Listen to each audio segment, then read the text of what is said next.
What's up, everyone? Welcome back to another review, and this time we're taking a look at The Continental from the world of John Wick. The Continental is a TV miniseries that is a prequel to the John Wick franchise that focuses on a younger Winston and his journey to become the proprietor of the New York Continental.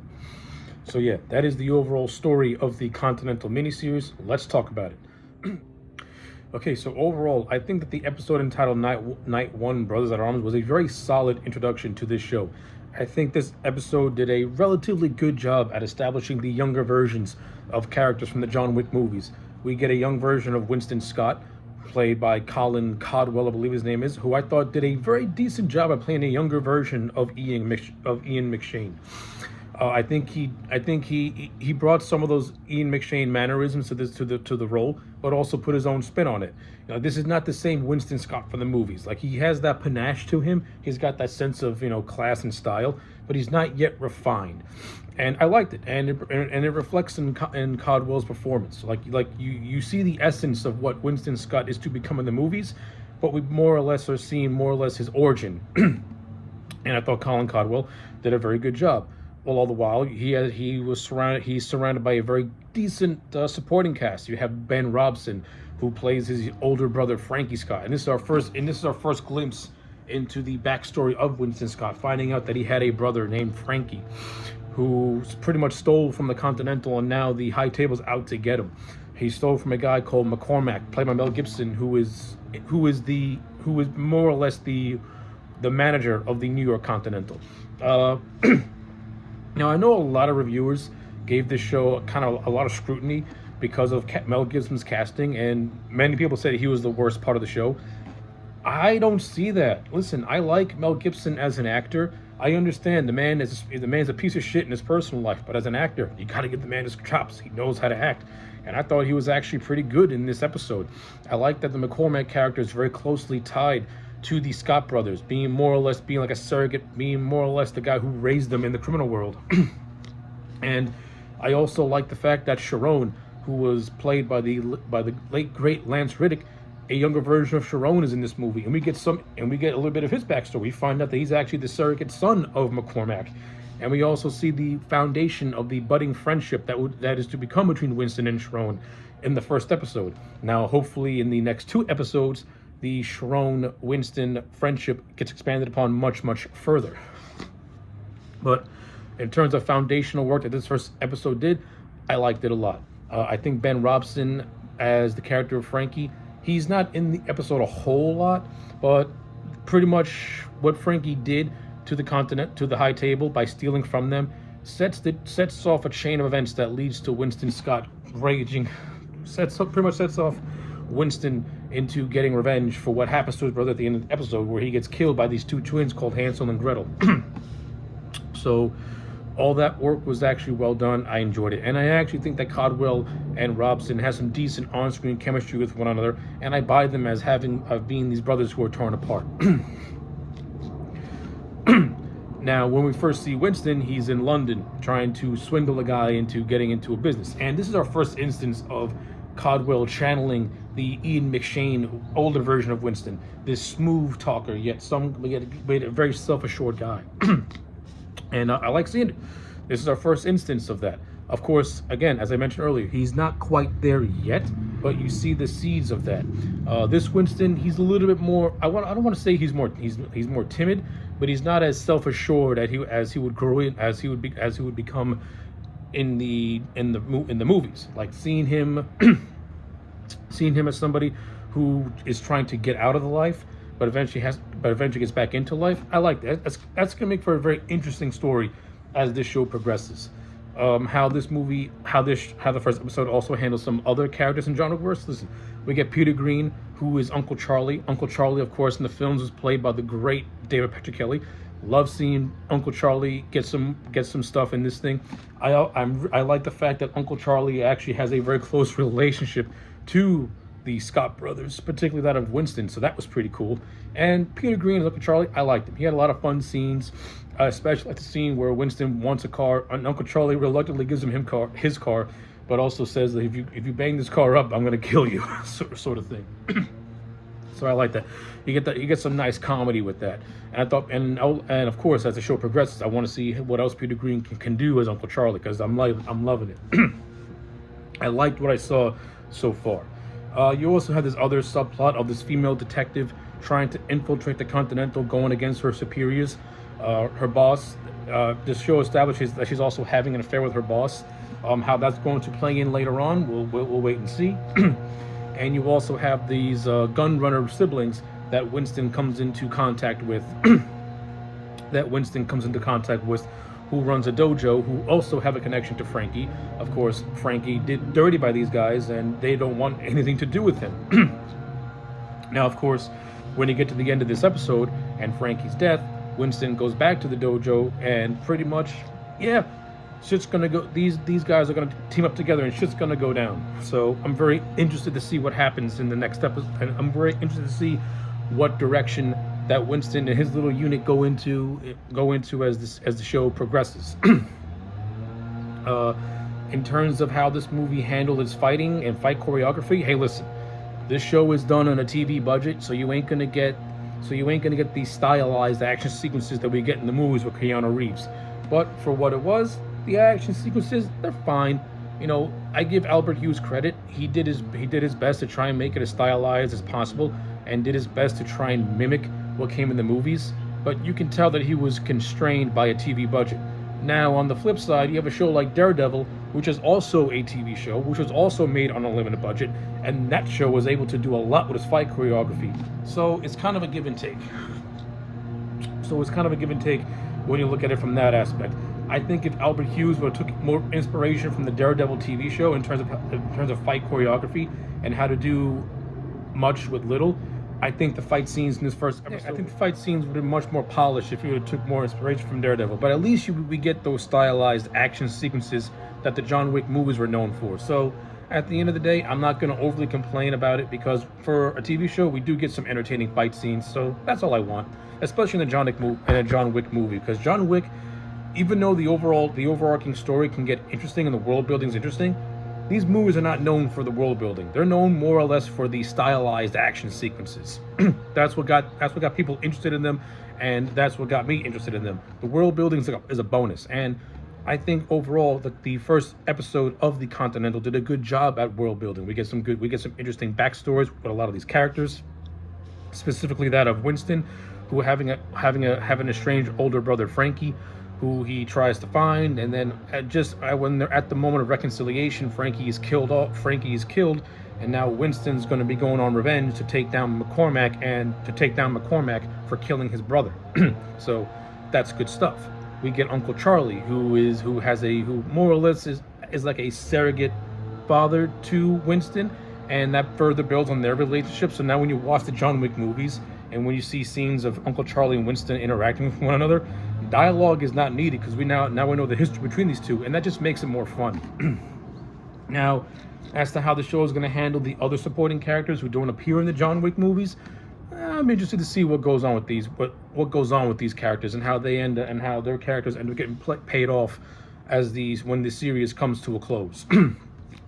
Oh, also on a side note, we also get an appearance by the Adjudicator, who is a character that was introduced in Chapter 3. Now, as we know from Chapter 4, these are more or less titles given to people by the high table. So at least, I'd see where this goes to, because we see a scene of her just instructing this man to viciously beat someone up, and this person that's getting beat up was actually working with Frankie to steal this coin press. So I like to see how the Adjudicator plays out in this show as well. I have a feeling this is going to tie into McCormack, and stuff like that. So, good things so far. More or less, episode 1 did a good job at establishing the story and tone of this show. Now, where it goes from here is where it has my interest. Oh, and a side note, Frankie also has a wife who he met in Vietnam. Now, it's established that Frankie is a Vietnam War veteran, and the character of Miles and Frankie are both Vietnam veterans who worked together until Frankie basically left them high and dry. Frankie ended up marrying this woman named Wen, who right before he died entrusted his brother to look after. So, again, very interested to see how this will also play out as the show progresses. Alright, so let's talk about episode 2, entitled Night 2, Loyalty to the Master. The overall gist of this episode is basically Winston gathering up his army to take down McCormack and seize control of the Continental. That's the overall premise of this episode, but let's talk about it because I think a lot of good things happen in episode 2. So while episode 1 establishes the characters, the setting, and the story and had all the action beats, episode 2 is where we get to see all these characters get fleshed out more or less. So basically the episode opens up with 2 flashbacks. One that takes place in Bronx 1955, which sees a young Winston and his brother Frankie doing some job for McCormack, in which they throw a Molotov cocktail into an apartment building, which unfortunately had people in it. And of course, this scarred young Winston to the point where he was in just total shock and fear what he had just done. And then we get a second flashback that sees us in Vietnam during 1973, in which we get some backstory for Yen. We find out that she was a Viet Cong suicide bomber, and during a failed attempt, she meets and falls in love with Frankie. And that's the beginning of their romance. So, with those 2 flashbacks out of the way, let's talk about the overall main story of this episode. I enjoyed episode 2. I think I liked episode 2 more than episode 1, mainly because it did more to make me care about these.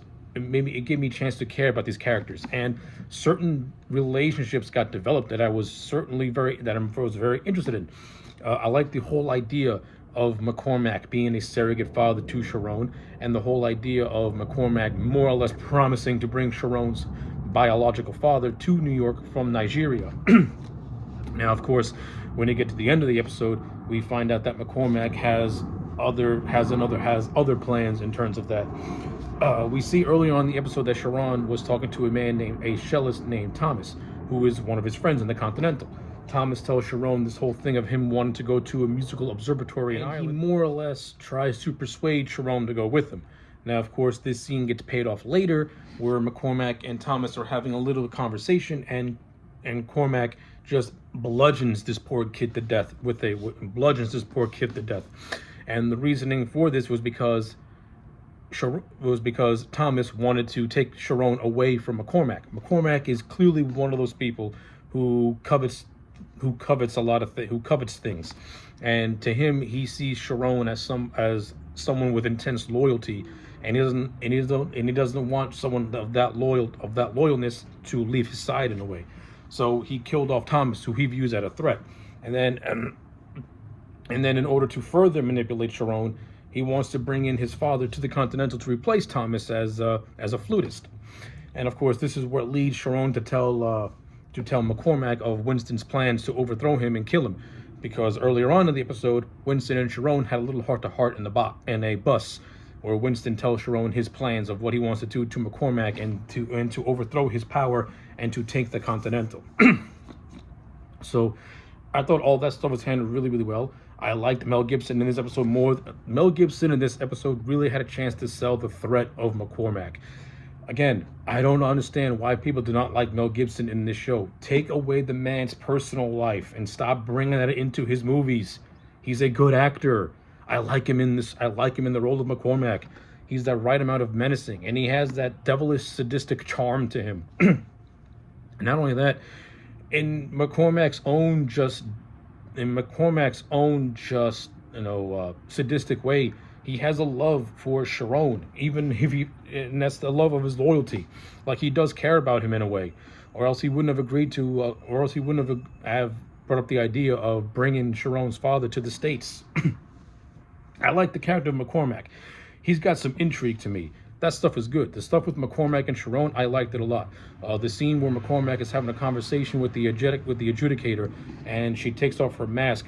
It's clearly visible that there's something and this more or less gets under McCormack's skin, as he's in shock as to the implied disfigurement of this woman's face. I would like to see how that pays off as well. Like McCormack, this is a more McCormack Sharon type of episode, and these guys get a chance to really shine, and I liked what I saw. Now, when we get to Winston's story, I like what I saw with him. I know Winston gathering up his forces, gathering up his army, that was good stuff. You know, the conversations he had with Sharon on the bus was actually really cool, and you get a and you get the further building of what would be their friendship in the mainline John Wick movies. So I like that stuff. We get more to the character of Lou Barton, who is a girl that runs the karate dojo. She right now is having run-ins with the Chinese mafia, and we get hints that her father, who originally owned the dojo, he was into some other stuff. So I like all that stuff, and not only that, I actually kind of like the fight scene of I like the fight scene of Lou kicking ass on a truck. Very reminiscent of John Wick and his fight scenes in a way. Though it's not as polished or well choreographed as Keanu Reeves's moves. It was entertaining. In an episode that was more or less very, very light on the action, it was decent, it was good, and I liked it. I also like how we got a chance to visit the Bowery, and we see that the Bowery was originally won by this woman called Maisie, who was the Queen Pin, and Winston tries to enlist her help since she has issues with McCormack, but she just wants to. But in order for her help to be enlisted, she just wants one thing. She doesn't want money. She doesn't want nothing. She just wants her people to feel loved and be loved because they're the Bowery. They're the peasants. They're the ones you see on the street and you constantly ignore. She basically wants them to feel accepted, and that's the only way she will join Winston's little crusade against McCormack. So that was cool. That was nice. The Queen Pin is much different character than the Bowery King, who was a little more flashy, a little more flamboyant. Then again, that's Lawrence Fishburne. He's great as the Bowery King. So I like that stuff. I like seeing stuff like that. That was good. I also like the stuff with Yen, the widowed wife of Frankie. I like how she also reluctantly joined Winston's team. But I also like the bonding moment she had with Lou's brother, where they're talking about Frankie and Vietnam and they bonded over Muhammad Ali in a fight that he had and against Joe Frazier. And it was in that moment where both the U.S. and Vietnam came together just to be at peace with one because of Muhammad Ali. Like, that was a nice little anecdote and a nice little story and a nice little moment between Yen and Lou's brother. That was a nice moment. Some of the dialogue in this movie I wasn't too much of a fan of, especially when Lou is talking to a Chinese gangster, and then they had to throw in a racial commentary, which I was not a fan of, and that goes against John Wick, because if you watch the John Wick movies, they don't talk about that crap. I don't care if this is a setting in the 1970s and that stuff was prevalent. It goes against what's established in this universe. I don't want that real world nonsense in the John Wick franchise, because the John Wick franchise is not about real world. It's about just being fun. So yeah, that kind of rubbed me the wrong way, and it seemed out of place in the John Wick verse. Another thing that I don't really care for, I'm not gonna lie, I don't really care for the whole thing of KD and Mayhew. I think their subplot is the most uninteresting subplot in this whole show. I think they're just there for police representation, and that's really about it. I think they're the least two uninteresting characters in this whole movie, in this whole show, I should say. Their affair better have some sort of payoff, especially since KD made an unwanted house call to Mayu while he was at home with his family. Yeah, I think these two to me, they feel disconnected from everything else, to be honest with you. Like, I'm not really into their side story and KD's obsession with wanting to get in the Continental.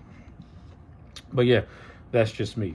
But the overall episode, I liked it a lot. I like the flashback scenes. I like the character development and the moments that we get. I like Winston establishing his team. I like the whole thing with Sharon and McCormack and their relationship being explained and explored a little bit. And of course, the budding friendship between Winston and Sharon on the bus was great. And I think Sharon told McCormack of Winston's plans because he wants McCormack to get thrown off guard in a way. Like, I think something good's gonna go down in that last episode. Hopefully, it's a satisfying payoff. So yeah, overall, despite some issues here and there, I enjoyed episode 2, and I cannot wait to see how this show has its finish. Episode 3, Night 3, Theater of Pain, the final episode in the 3-part miniseries of the Continental. The overall story of this: Winston and his team infiltrate the Continental in an attempt to overthrow Carmack and for Winston to assume control of the hotel. That's the story of episode 3.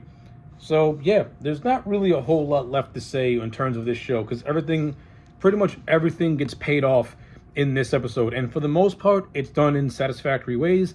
And in other instances, I would have done things much differently. I'll just get pretty much the highlights out of the way first. So pretty much almost every subplot that was established gets revealed in this episode. We find out why KD is so obsessed with the Scott brothers. It's revealed that she was the little girl whose house was Molotov cocktailed in the 1955 flashback in episode 2. Hence why she's so hell-bent on trying to take down the Scott brothers. It's personal for her.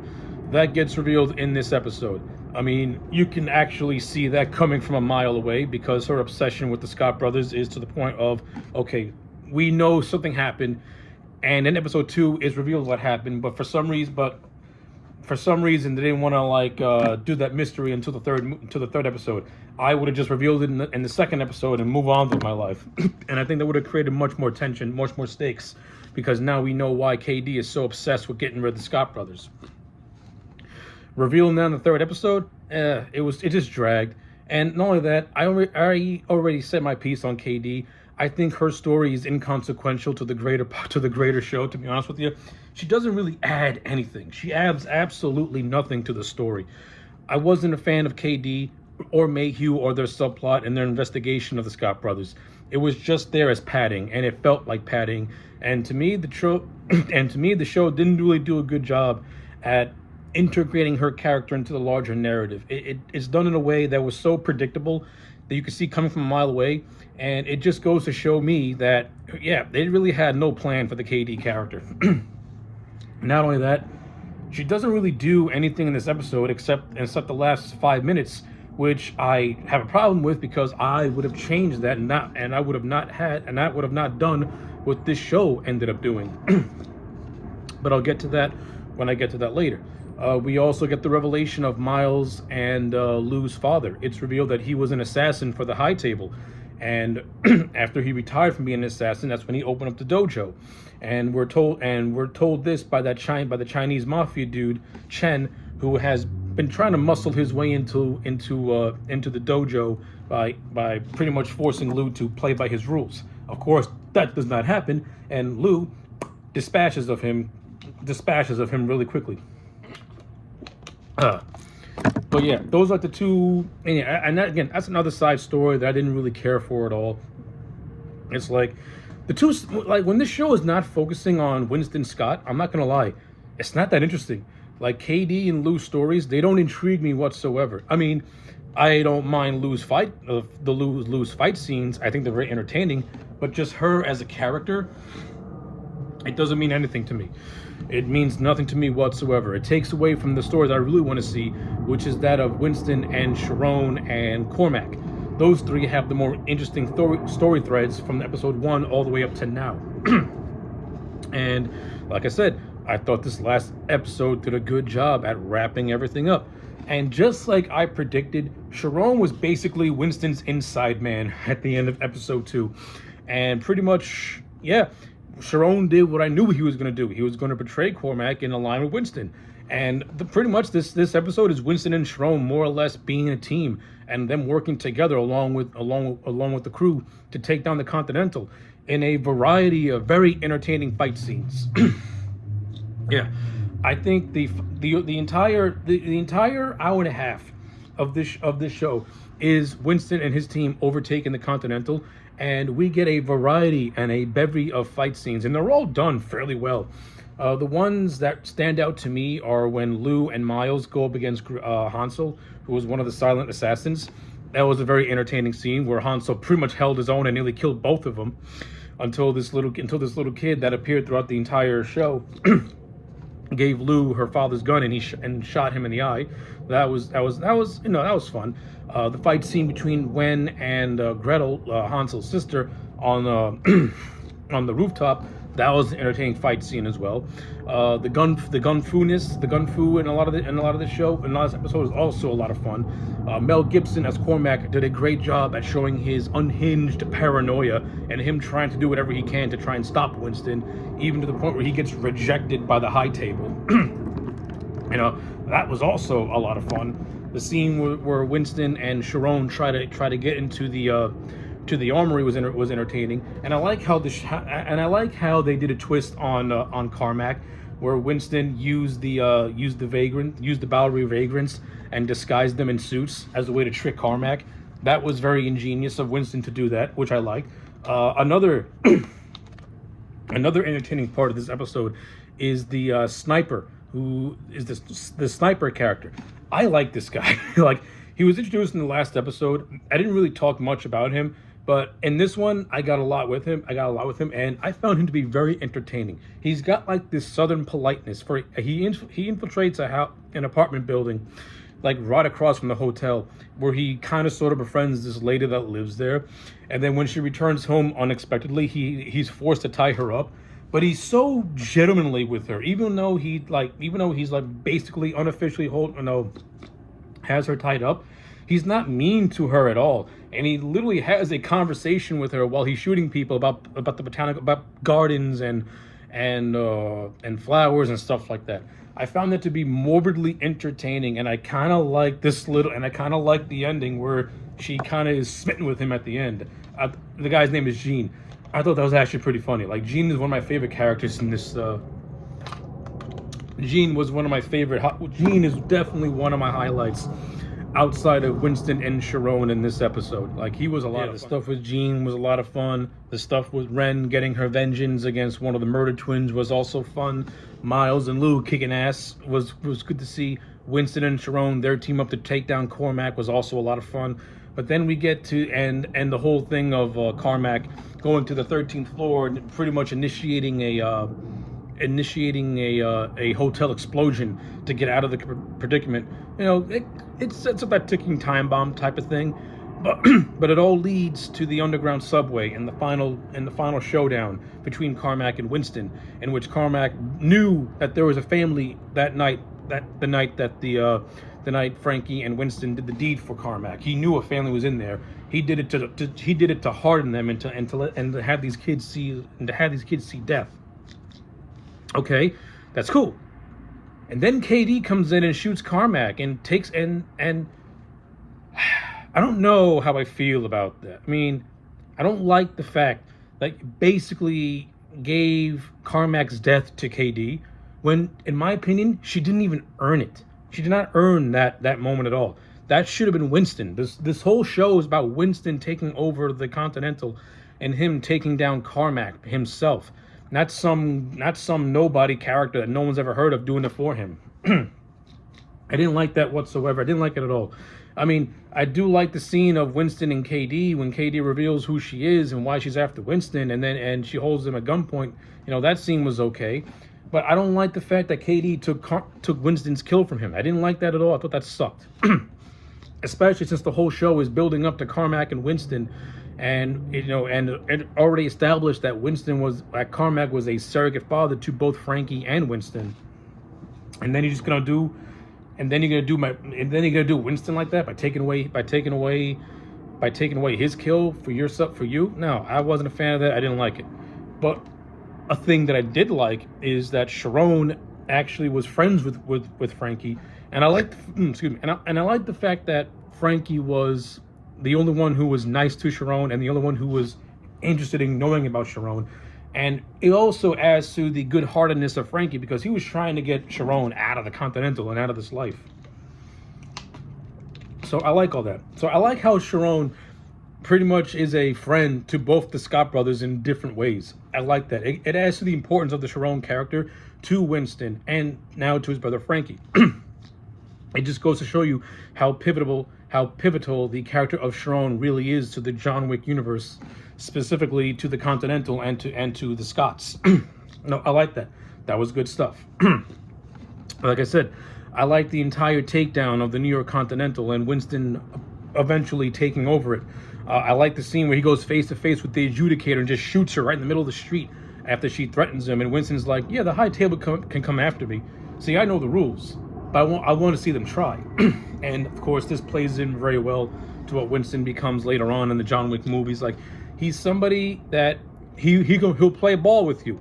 He'll play by the rules.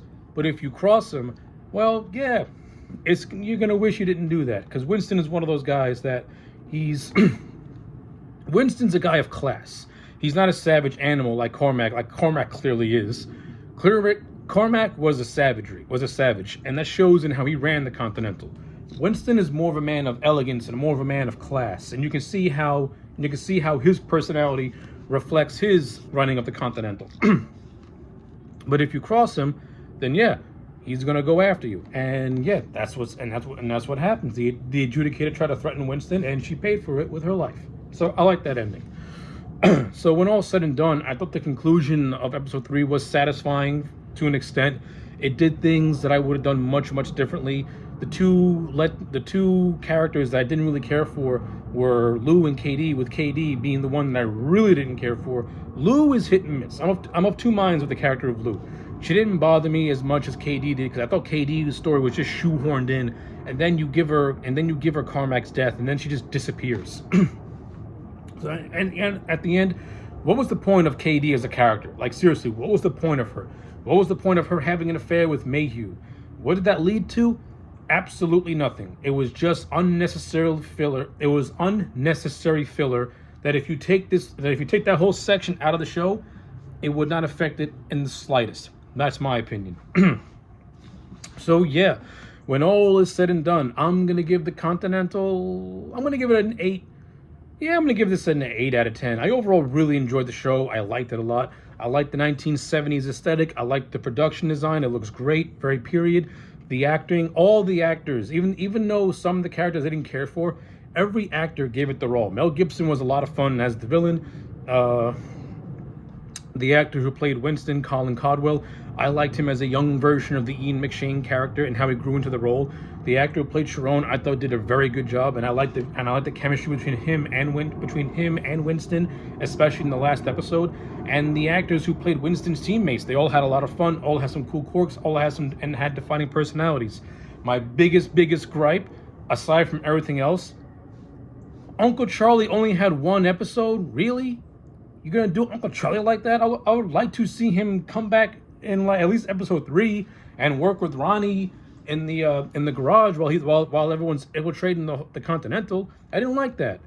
They did my boy Charlie very dirty in this show. He was like in the first episode, and then you don't see him again. Lame.